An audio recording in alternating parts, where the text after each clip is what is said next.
can you tell me how this all started?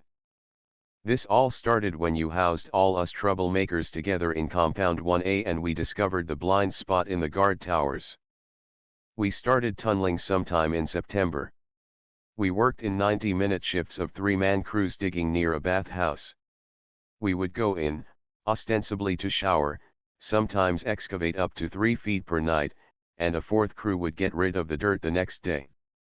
We eventually convinced you Americans to let us build a Faustball court.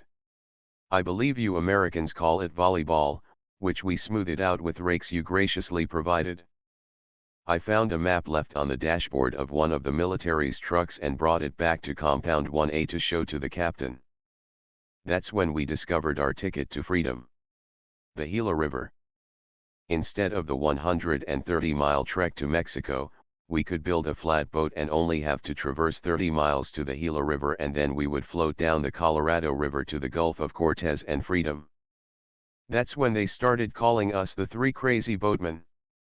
The boat was designed to be folded up and carried in 18-inch segments. The guards just thought we were making handicrafts. The captain suggested we gather toasted bread crumbs that would be mixed with milk or water for provisions. The plan was set. On December 23, Compound 1B began to loudly celebrate news of the Battle of the Bulge as Compound 1A quietly began our escape.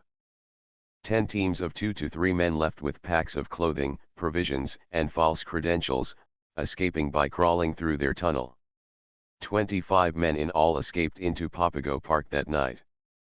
We knew you wouldn't discover that we had escaped until the next afternoon thanks to your policy of not doing roll call for officers on Sunday mornings. It was a miserable 30-mile hike through the Cholya cactus and the rain. Each night we used the stars to find our position as we ate our rations and dreamed of freedom. Bread soaked in water never tasted so good. The last night before we reached the river we celebrated by adding the breadcrumbs to the chocolate powder Wolfgang smuggled out. Arizonans are liberal with their use of labeling rivers on maps. Our dreams were crushed. We dropped our boat in the puddles and started to make our way south. After 11 days on the run we were determined that we could still make it the 130 miles to Mexico. The next morning it finally stopped raining and I needed to get clean.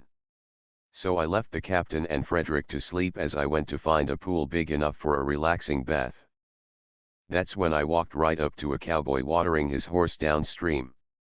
I simply raised my hands in surrender. We had heard that American cowboys liked to shoot first and ask questions later.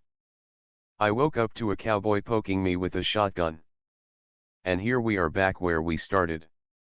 So what is our punishment? You're all on rations of bread and water for the 11 days you were missing.